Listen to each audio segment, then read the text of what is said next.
श्रीमती राधा रानी ने अपनी चूड़ियों से उसको खोद कर वो कुंड को बनाया था, क्योंकि एक मर्तबा कृष्णा ने एक असुर को मारा था जो भैंस के रूप में आया था, बैल के रूप में। तो बैल के रूप में आया था, तो वृंदावन में वो सब तोड़ फोड़ रहा था, सबको तकलीफ दे रहा था। तो कृष्णा तो वृंदावन में सभी की रक्षा करते हैं। तो कृष्णा ने सबसे पहले उस बैल को पकड़ा और उसको घुमा घुमा, बहुत विशाल बैल था, घुमा घुमा कर इतना उसको मारा और एक मुक्का मार के उसकी मृत्यु कर दी। वहां पर ललिता विशाखा थी, राधा रानी थी। ये ललिता विशाखा है ना, बहुत थोड़ी सी इसका कैरेक्टर थोड़ा स्ट्रॉन्ग कैरेक्टर है, मतलब बोलने में कृष्णा को डांट देती है। हाँ, तो उन्होंने कहा कि कृष्णा तुमने ये ठीक नहीं किया, अपराध कर दिया, ये तो तुमने अपराध कर दिया।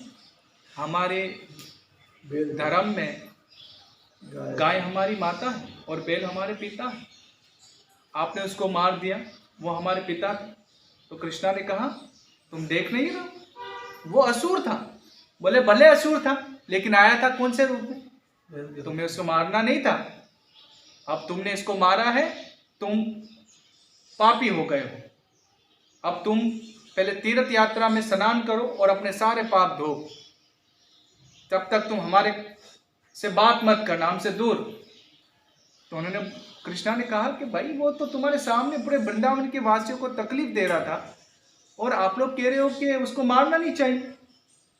ललिता विशाखा ने एक बात सुनी, बोला नहीं, पाप क्या है, अब स्नान पवित्र हो जाओ, उसके बाद हमसे बात करना, तब तक हमारे से कोई बात नहीं करना। तो कृष्णा ने बोला ठीक है, अगर तुम लोग यही चाहते हो तो मैं सभी नदियों को यही बुलाऊंगा। मैं क्यों जाऊं सबके पास, मैं सबका नौकर थोड़ी हूं, मैं यहां पर सबको बुलाऊंगा। फिर एक इशारे से सारी गंगा, जमुना, सरस्वती, कावेरी, नर्मदा, सिंधु सारी नदियां आ गई और कहा हे स्वामी जी आज्ञा करें, हमारे लिए क्या है सेवा। बोला यहाँ पर मैं एक अपना कुंड बना रहा हूँ, उसमें आप सब जमा हो जाए कि मैं अपने स्नान करके उसमें पाप धो सके, पवित्र हो जाऊं, कि इनको विश्वास हो जाए कि मैंने सब नदियों में स्नान कर लिया है। तो ठीक है स्वामी, जल्दी से एक टेढ़ा है, आप कृष्णा कुंड में जाएंगे तो वो थोड़ा टेढ़ा है, कृष्ण की तरह वो टेढ़ा है, वो सीधा नहीं है।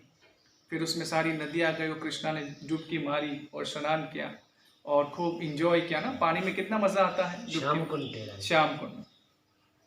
तो फिर जब श्याम कुंड में स्नान किया तो फिर ललिता विशाखा और श्रीमती राधा रानी को कहा अब आप भी आ जाओ, मेरे कुंड में आ जाओ, देखो ये तो पवित्र नदी है।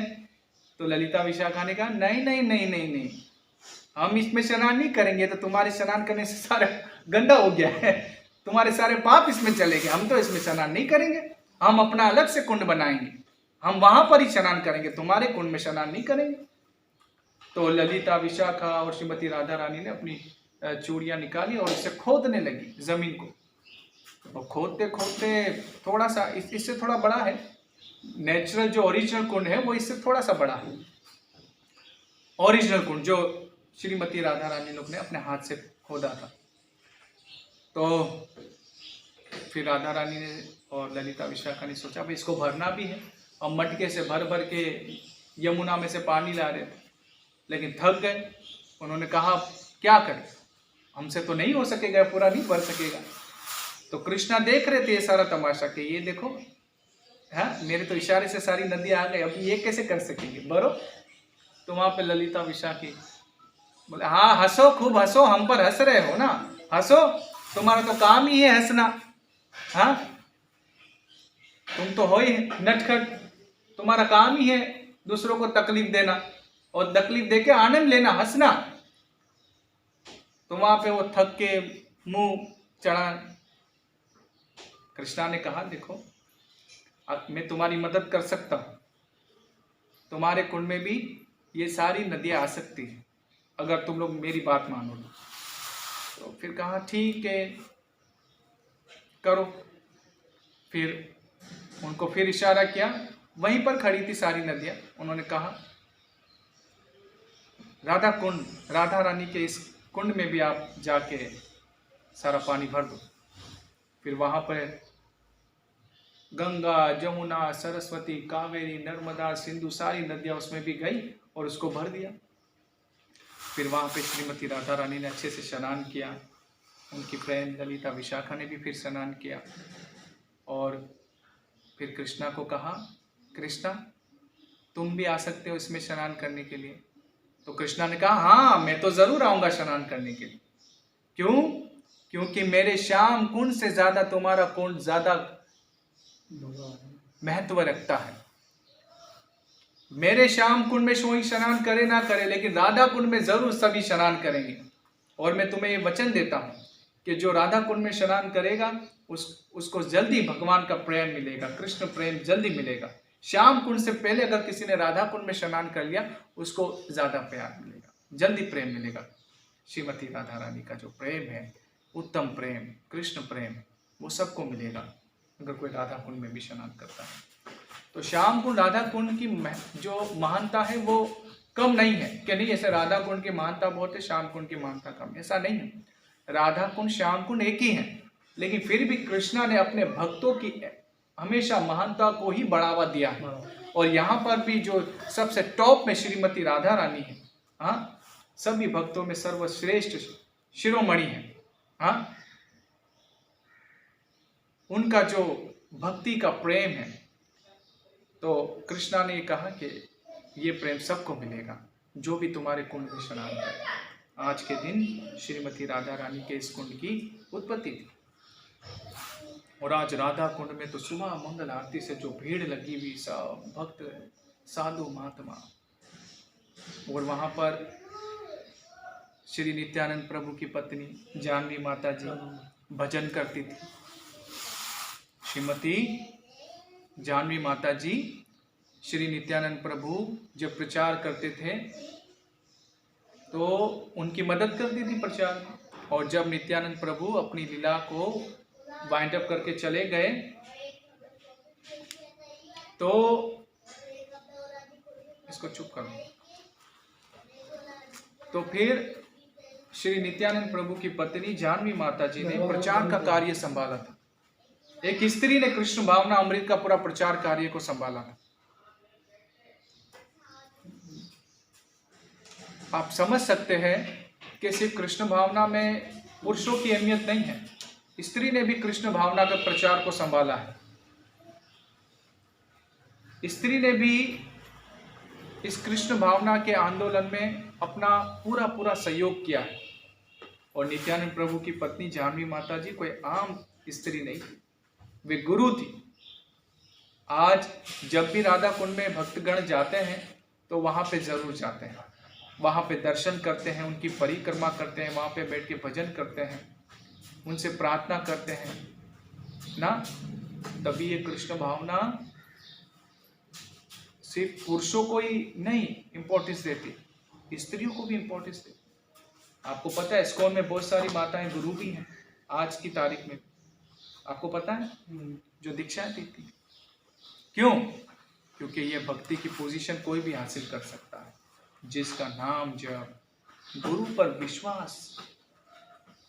वृंदावन को इस आंखों से नहीं देख सकते, वृंदावन की महिमा को इस कानों से सुनकर नहीं समझ सकते। वृंदावन में जाकर हम वृंदावन को देख नहीं सकेंगे।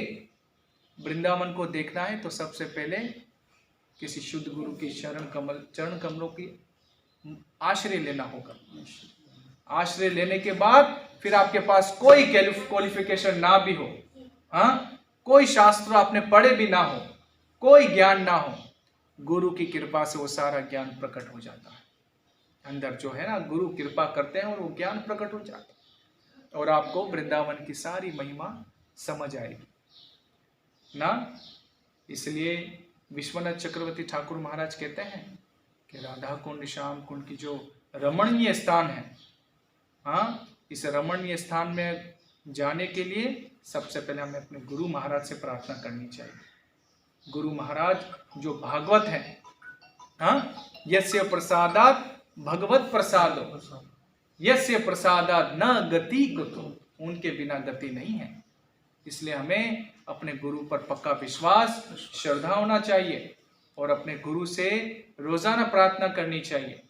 हाँ, कि उस श्याम सुंदर, उस गौर निताय, देखो आज अभी सुबह में भी सुन रहे थे कि भागवत को समझने के लिए भी चैतन्य चरित्रामृत को सुनना पड़ता है। क्यों? क्योंकि चैतन्य चरित्रामृत चैतन्य महाप्रभु के अनगिनत भक्तों का रस अमृत है। रस, बिल्कुल रस भरा पड़ा है। मैंगो भी रस उसके सामने फीका पड़ जाता है।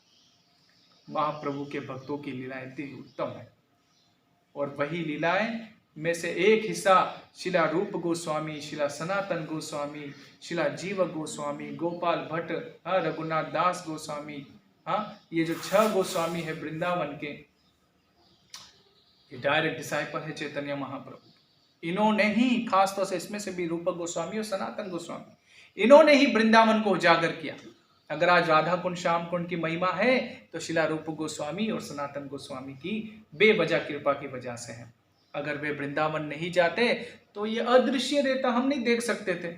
और राधा कुंड, श्याम कुंड की जो महिमा है, इससे हम हमेशा वंचित रहते थे ना।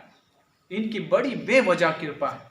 जब भी हम वृंदावन जाए, रूप गोस्वामी, सनातन गोस्वामी, ये 6 गोस्वामी की समाधि में जरूर जाए। वहां पे नमस्कारी करे, भजन करे, परिक्रमा लगाए, भीख मांगे भक्ति की।